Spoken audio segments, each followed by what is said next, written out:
Oke, mari kita nyanyikan sebuah lagu Besar Anugerahnya. Besar anugerahmu, berlimpah kasihmu, semakin hari semakin bertambah. Besar anugerahmu, sekali lagi. Besar anugerahmu,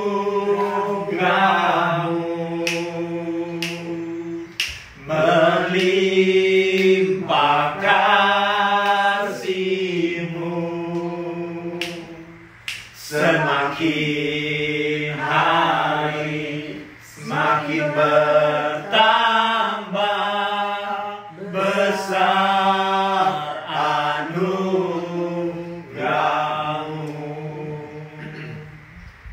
Bapa, kami bersyukur bahwa berkat-Mu selalu melimpah dalam hidup kami. Amin.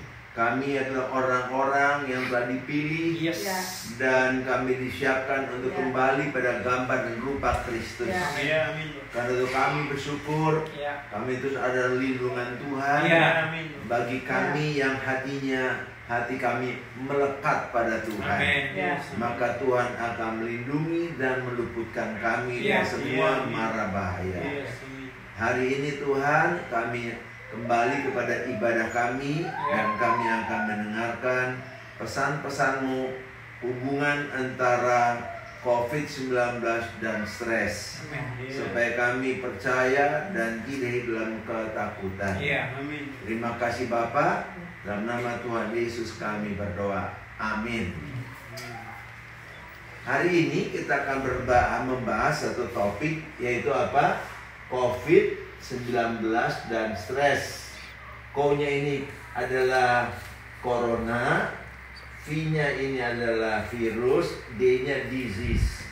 19 adalah 2019, dimulainya bulan Desember, penyakit ini ditemukan di Wuhan. Ternyata kenapa orang bisa menjadi lemah? Karena virus itu hubungannya dengan masalah imunitas kita. Kalau imun kita kuat, maka virus dengan mudah kita hadapi.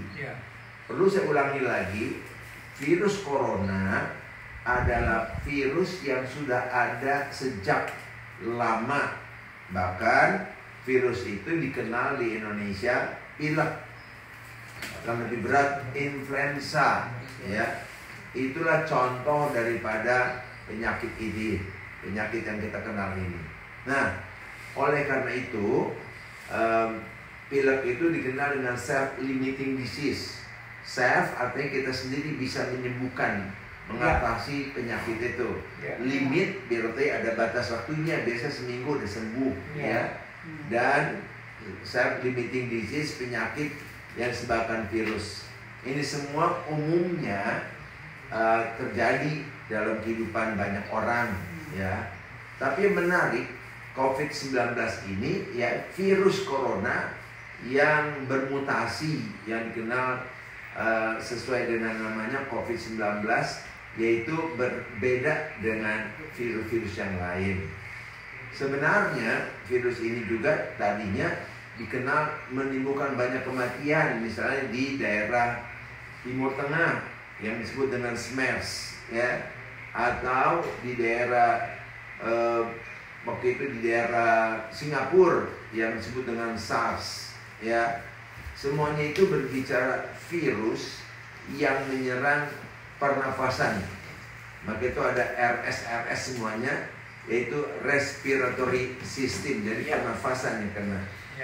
Nah, virus ini berbeda dengan COVID ini, dengan SARS dan juga dengan MERS. Karena apa? Angka kematiannya MERS itu adalah sampai 34%. Menurut catatan di WHO, COVID ini hanya 2%. Tapi tiap-tiap negara beda-beda. Ada Indonesia sampai 4%. Tapi tergantung bagaimana ketaatan seseorang menghadapinya, ya, atau bagaimana orang itu dalam keadaan yang punya imunitas yang tinggi. Memang kita nggak kena dengan orang yang kuat, tidak kena, tapi seringkali kita nggak sadar. Ada satu cerita, anaknya sehat, dia datang ke Indonesia, ya, lalu pilek-pilek di airport, ya, ditangani 2 hari karena dia anak muda, nggak apa-apa. Waktu dia balik ke rumahnya, bapak ibunya dan neneknya yang udah tua langsung kena COVID dan maaf, meninggal dunia. Jadi kita yang muda mungkin banyak yang nggak kena, ya, karena kuat. Tapi jangan lupa di sekitar banyak yang tua-tua itu yang sekarang mayoritas kena. Kurang lebih 70% orang tua yang meninggal karena COVID. Yang lainnya lebih muda lagi. Ya. Nah, oleh karena itu imunitas itu akan baik atau buruk terpengaruh 4 faktor utama, ya. 4 faktor utama yang menyerang imunitas kita atau imun sistem, ya. Yang pertama adalah nutrisi yang buruk, ya, kita udah bahas dalam video yang sebelumnya. Polusi, ya, polusi ini artinya polusi di udara seperti di AC yang kotor, yang nggak diservis, atau di jalan raya polusi knalpot, ya, atau polusi air juga hati-hati. Airnya yang tercemar, ya, air kali yang sudah hasil buangan pabrik itu sangat berpengaruh kepada kesehatan kita. Nah, demikian juga dengan stres, ya. Nah, dan kurang istirahat. Saya tambahkan sedikit kurang istirahat, kenapa? Begini, saat kita istirahat, maka semua sel-sel kita yang rusak itu diganti dengan sel yang baru. Nah, kalau kita kurang tidur, badan kita akan semakin apa? Semakin rusak, karena tidak ada pergantian sel-sel yang baru. Kalau semakin rusak, apa terjadi? Imunitasnya makin rendah. Maka itu penting sekali, jangan terlalu lelah, apalagi sampai insomnia, nggak bisa tidur. Itu betul-betul sesuatu yang berbahaya untuk kesehatan kita dan imunitas kita.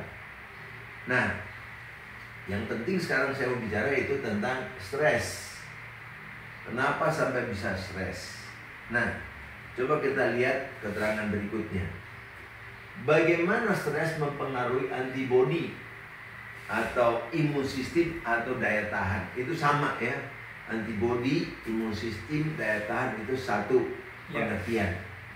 Emosi adalah hal yang normal dalam setiap orang, sebab ini bagian dari jiwanya, ya. Jadi orang nggak punya emosi sebenarnya sakit jiwa dia, ya. Sebagaimana kita tahu bahwa jiwa seseorang dikenal melalui pikirannya atau intelektualnya, melalui perasaannya atau emosinya dan perbuatannya, tingkah lakunya. Nah, apa sebenarnya hormon yang langsung berpengaruh pada saat seorang mengalami ketegangan? Jawabannya adalah hormon adrenalin. Ya. Hormon stres dikeluarkan, yaitu adrenalin dan kortisol. Sistem stres tergantung pada 2 hormon penting, yaitu adrenalin dan kortisol. Adrenalin bekerja untuk waktu yang singkat, sementara kortisol punya momentum yang besar dan bekerja untuk waktu yang lama. Ya, jadi ini hal yang serius, ya. Jadi kita tahu hal ini. Jadi yang pertama, kalau kita stres pertama adrenalin keluar, ya. Tapi lama-lama yang keluar apa? Kortisol, ya. Nah, karena itu takut sih tidak apa-apa, tapi menjadi satu takut yang menerus menjadi khawatir itu nggak sehat. Maka nanti kita akan belajar kalimat kekhawatiran hari ini cukuplah sehari, karena besok ada kekhawatiran lagi yang akan datang. Jadi kalau kita membiasakan untuk khawatir terus, pasti daya tahan kita akan menurun. Ini gambarnya. Dalam waktu yang lama, maka bukan lagi adrenalin berkembang, tapi hormon kortisol. Ini dia, ya. Hormon kortisol meningkatkan denyut jantung sampai gangguan denyut jantung. Jadi ada orang yang denyutnya terganggu, rasanya naik, mungkin karena apa? Karena ketegangan yang lama atau meningkatkan tekanan darah. Karena memang ini hal yang normal. Kalau orang mau dalam keadaan takut, itu normal, ya, karena itu daya tahan kita, ya. Tapi kalau terus-terusan denyut jantungnya sampai bisa ada gangguan, atau meningkatnya tekanan darah. Maka itu orang bilang, saya udah minum obat minum darah, kenapa naik terus, nggak turun-turun katanya. Masa seumur hidup masih minum obat hipertensi katanya. Nah sebenarnya hipertensi itu 90% idiopatik penyebabnya, artinya nggak diketahui. 10% karena ginjal. Maka kalau kita ke UI, di bagian penyakit dalam ada bagian penyakit dalam namanya ginjal dan hipertensi. Ya, karena itu saling berhubungan. Lalu juga meningkatkan gula darah. Jadi menarik sekali, sudah tensi naik, hipertensi, gula darah juga lagi diabetes. Dan diabetes itu yang termaktub jadi diabetes tipe 2, ya. Lalu apalagi mempengaruhi sistem pencernaan sampai usus mengalami irritable bowel syndrome (IBS). Kondisi usus yang teriritasi atau sensitif mengalami diare, sembelit dan perut kembung. Ya orang suka perut kembung, salah satu pikiran karena ketegangan, ya. Sistem saraf terganggu, jadi mulai pusing-pusing lagi. Apalagi kecemasan sampai vertigo, takut-takut dan vertigo. Dan yang menarik apa? Melemahkan sistem imun. Padahal ini yang diperlukan untuk mengatasi yang namanya apa? Corona atau corona virus disease 19. Nah, mari kita lihat secara garis besar. Ini adalah saraf susunan pusat dari sini sampai ke sini. Lalu ada susunan saraf tepi, yaitu ini dia. Ini susunan saraf tepi, ya, yang mempengaruhi otot-otot tulang organ-organ tubuh kita, ya. Nah, ada lagi namanya susunan saraf simpatis dan parasimpatis. Simpatis dan parasimpatis ini adalah susunan saraf yang otonom, tidak dipengaruhi oleh tubuh kita.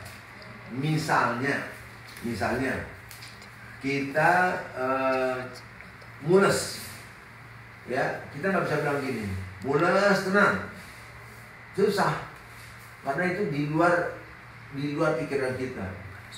Atau orang marah, ya, marah apa yang terjadi? Mukanya merah, lalu jantungnya tumpuk. Tapi menarik sekali, orang takut, mukanya pucat, jantungnya duduk. Itu adalah reaksi daripada ketakutan kita yang dimanifestasikan oleh hormon yang bergerak mempengaruhi simpatis, ya.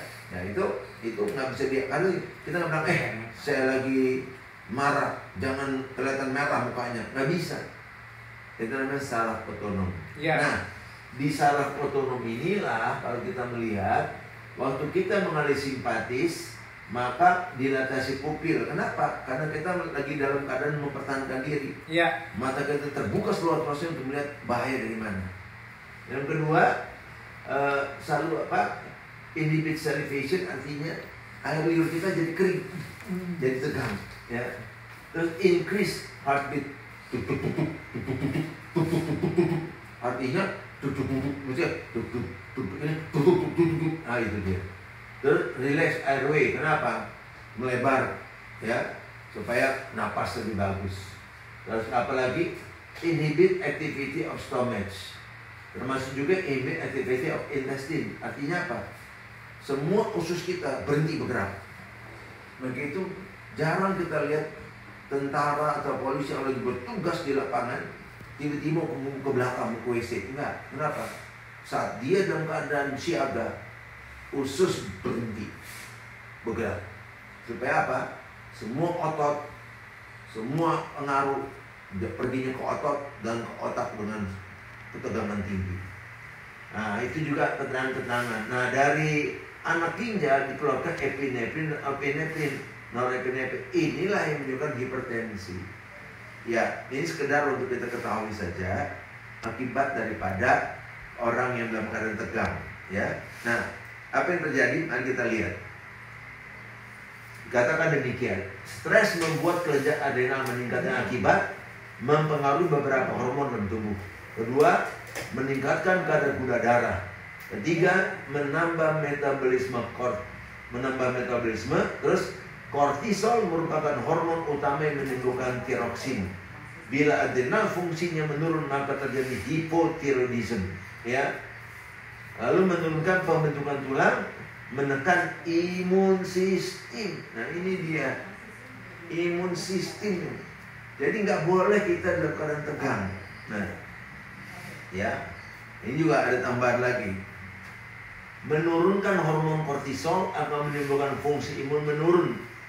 Akibatnya mudah kena flu dan pilek. Multiple sclerosis adalah peradangan dari myelin sheath. Artritis adalah infeksi dari sinovial membran. Colitis ulcerativa perianal abscess. Tingkatkan hormon kortisol, maka kita akan melihat pemulihan dari peradangan. Jadi semuanya apa? Colitis artinya radang, artritis radang, ya, radang. Semua radang berkembang pada saat seorang dalam keadaan ketegangan yang berkelamaan, atau kalau hormon kortisolnya mulai menurun karena kelelahan biasanya. Ya, nah, bila stres terus menerus dalam waktu lama, maka terlihat gejala kelelahan yang tidak tertolong dengan tidur. Hati-hati, ya. Kedua, sulit untuk bangun tidur, ya. Lelah, ayo bangun-bangun. Perlu ekstra semangat untuk mengerjakan satu pekerjaan. Yes. Merasa mudah bingung. Haus yang asin-asin. Lapar akan yang manis-manis. Lalu bawahnya apa? Mudah haus. Otot yang lemah, letargi lesu, memerlukan waktu lebih untuk pemulihan. Susah fokus, perubahan dari metabolisme karbohidrat, protein dan lemak. Nah, masih banyak kita bisa belajar lagi, tapi kenapa orang stres? Kenapa orang stres? Yang pertama adalah karena khawatir. Khawatir adalah penyebab daripada stres. Orang khawatir sebenarnya itu dosa. Kenapa dosa? Mari saya tunjukkan firman Tuhan. Ya. Kenapa dosa? Mari kita lihat. Ya. Matius 6 dibukakan untuk kita semua. Ya.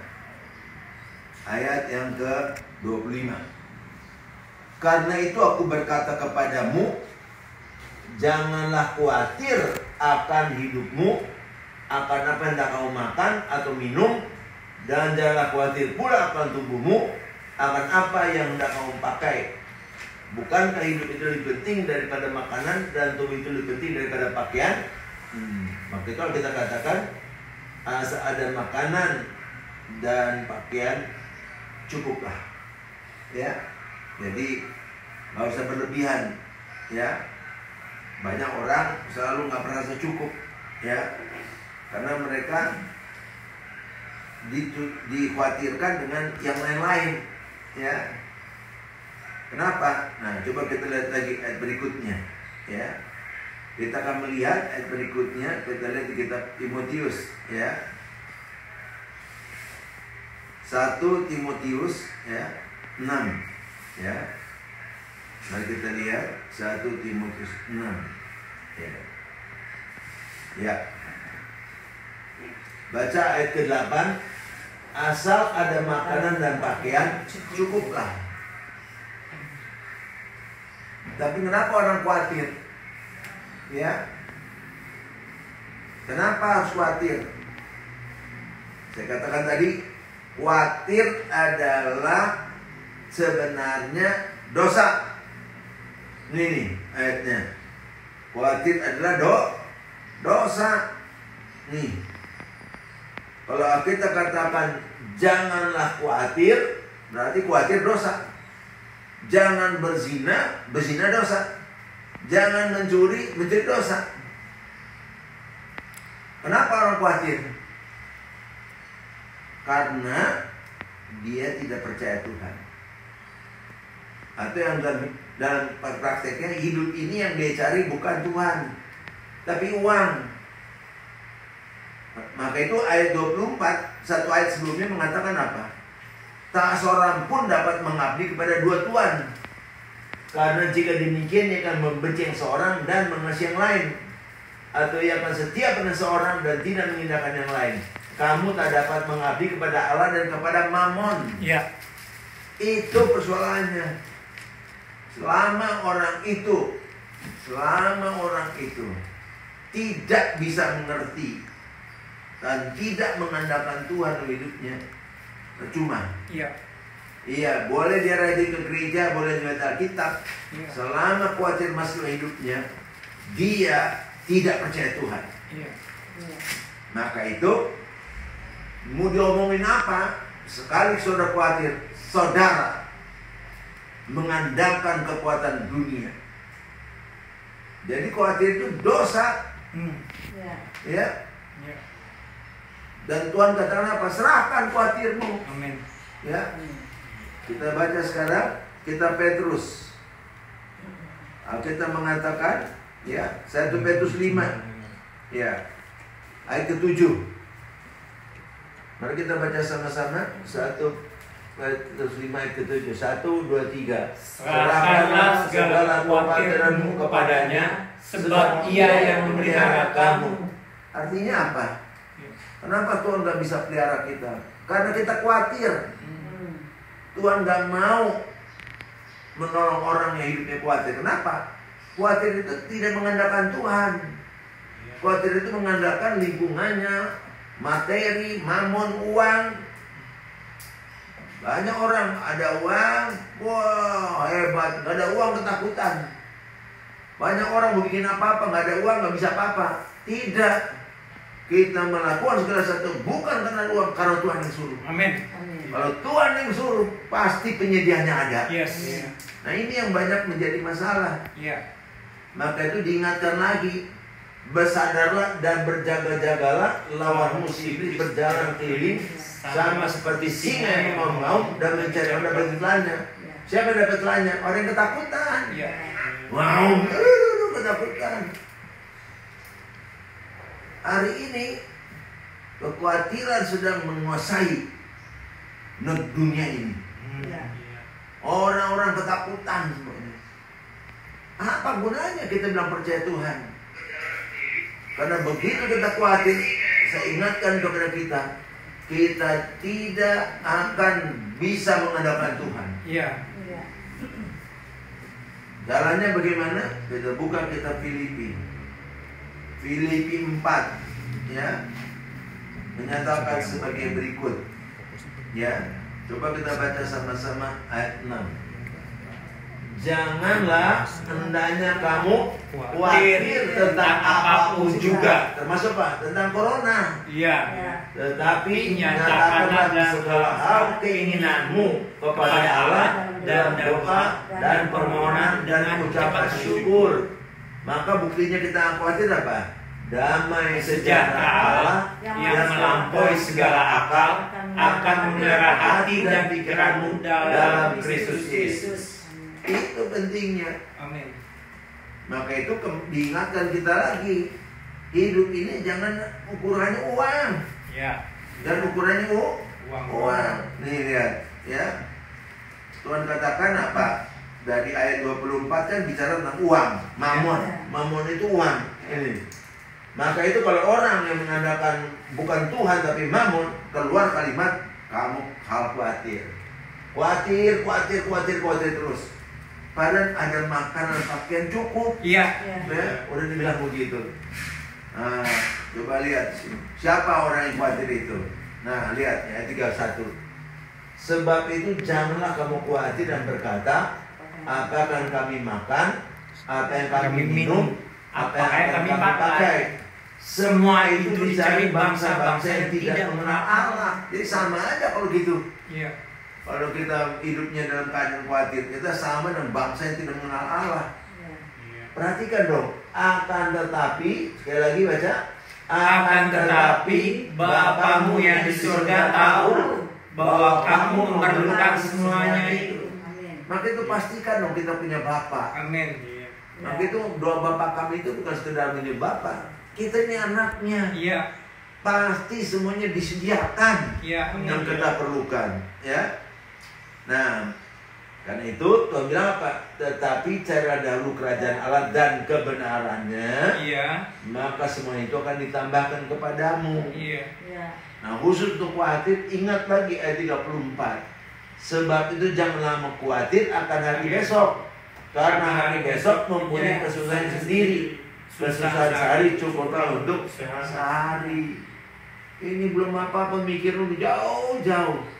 Dan memang betul, saya menghadapi beberapa kali ini, kalau orang yang khawatir di rumah sakit, bagaimana paniknya orang-orang tersebut. Ya. Bagaimana paniknya orang-orang. Kelihatan sekali, wah gemeteran. Ada yang menelpon, ada yang begini. Tolong, Pak, tolong katanya.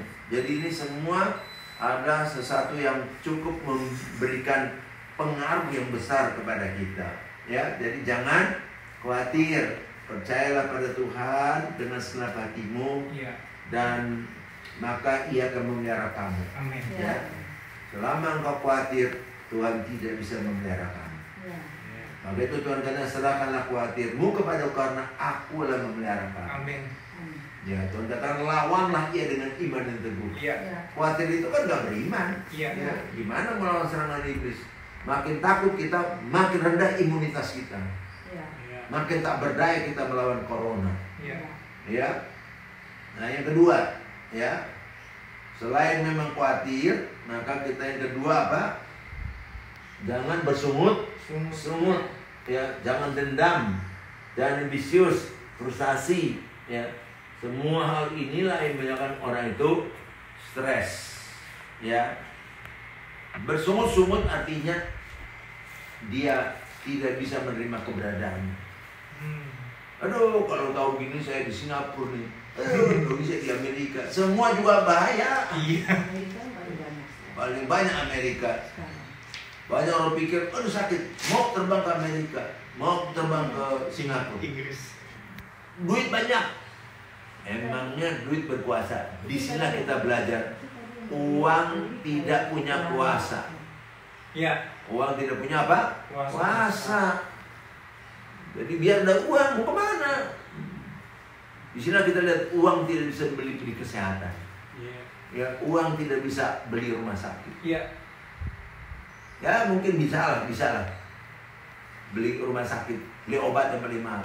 Tapi uang tidak bisa memberikan kesehatan dan kesembuhan. Maka itu semuanya serahkan khawatirmu kepada Tuhan. Ya. Kedua, jangan bersungut-sungut. Ya. Harus bersyukur dan pada Tuhan. Ya. Artinya kalau khawatir, cara jalan keluarnya apa? Serahkan pada Tuhan. Kalau bersungut-sungut, jalan keluarnya apa? Mengucap syukur dalam segala. Iya. Ya. Kalau dendam gimana? Marah. Sekali lagi, marah tidak dosa. Tapi Alkitab mengatakan, jika kau marah, janganlah berbuat dosa. Iya. Janganlah matahari terbenam sebelum pada marahmu. Yang ketiga apa? Jangan beri kesempatan pada iblis. Kalau engkau marah melanggar 3 jangan tadi, engkau berdosa. Dan kalau orang berdosa ya gimana? Pertolongan Tuhan tidak datang pada orang yang hidupnya dalam keadaan dosa, mencaci maki orang, doanya nggak dijawab. Ya. Apalagi dendam karena sudah marah nih, besok masih marah, bulan depan masih marah, itu namanya dendam. Iya. Ya, jangan dendam. Atau jangan beri kesempatan pada iblis. Iblis apa pekerjaannya? Iblis yang menjadi bapakmu. Dan kamu ingin melakukan keinginan bapakmu. Ia adalah pembunuh manusia sejak semula. dan tidak hidup dalam kebenaran. Apabila berkata dusta, ia berkata diri sendiri, karena ialah pendusta dan bapa segala dusta. Jadi nggak bisa. Jangan hidup dalam kekhawatiran, jangan hidup dalam sungut-sungut. Mati tuh orang sungut-sungut. Itu ayatnya 1 Korintus 10. Dan juga jangan dendam. Yang keempat, jangan ambisius. Artinya apa? Jangan ambisius. Ambisius itu artinya dia mempunyai keinginan di atas apa yang Tuhan berikan, di atas imannya. Nah, coba kita lihat ayatnya. Roma 12. Jadi saya ingatkan, kalau udah kata jangan dilanggar. Ya. Roma 12 ayat 3. Berdasarkan kasih karunia dianugerahkan padaku, aku berkata kepada setiap orang di antara kamu, janganlah kamu memikirkan hal-hal yang lebih tinggi daripada yang patut kamu pikirkan. Ya, jangan keluarnya gimana? Tetapi hendaklah kamu berpikir begitu rupa sehingga kamu menguasai diri menurut iman yang diberikan Allah kepada kamu masing-masing. Ya. Nah, oleh karena itu ingat hal-hal ini. Ya. Dan satu lagi, ya, sebenarnya bisa beberapa lagi, tapi kita katakan jangan frustasi. Kecewa. Ini kaitannya juga dengan ambisius. Ya. Saya mau tambahkan ekstra lagi ya, karena ambisius dan frustasi itu kecewa karena dia tidak mendapatkan. Khusus apabila saya turut berduka cita dengan keluarga-keluarga yang anggota keluarga yang meninggal dunia. Tapi ada juga kata jangan untuk mereka yang ditinggal oleh keluarganya. Saya bacakan buat kita dari kitab Tesalonika. Ya, coba kita baca. Kita buka 1 Tesalonika 4. Ya. 1 Tesalonika 4 ayat 13. Selanjutnya, kami tidak mau saudara-saudara bahwa kamu tidak mengetahui tentang mereka yang meninggal. Supaya apa? Supaya kamu jangan, ingat ada kata jangan. Jangan berduka cita seperti orang-orang lain yang tidak mempunyai pengharapan. Kalau kita ada keluarga yang meninggal, jangan berduka cita seperti orang lain yang tidak punya pengharapan. Artinya apa? Menangis berkelebihan. Menangis salahin orang. Hati-hati. Nanti kita jadi sumber kebencian orang. Salahin rumah sakit, salahin dokter, salahin ambulans, salahin semuanya. Hati-hati. Jangan berduka cita seperti orang yang tidak punya pengharapan. Atau udah setahun masih sedih terus. Berarti apa? Dia tidak bisa menerima keberadaan. Harusnya dia berkata, Tuhan yang memberi, Tuhan yang mengambil, terpujilah nama Tuhan. Dalam segala satu Ayub tidak berbuat dosa dengan mulutnya. Walaupun sebenarnya bukan Tuhan yang mengambil, ini pekerjaan penyakit.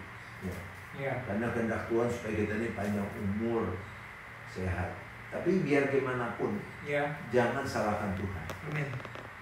Karena ini akan membuat kita stres berkelanjutan.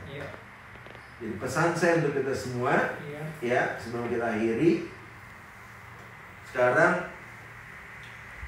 mereka yang sudah mulai flu-flu, pilek-pilek, coba rendamlah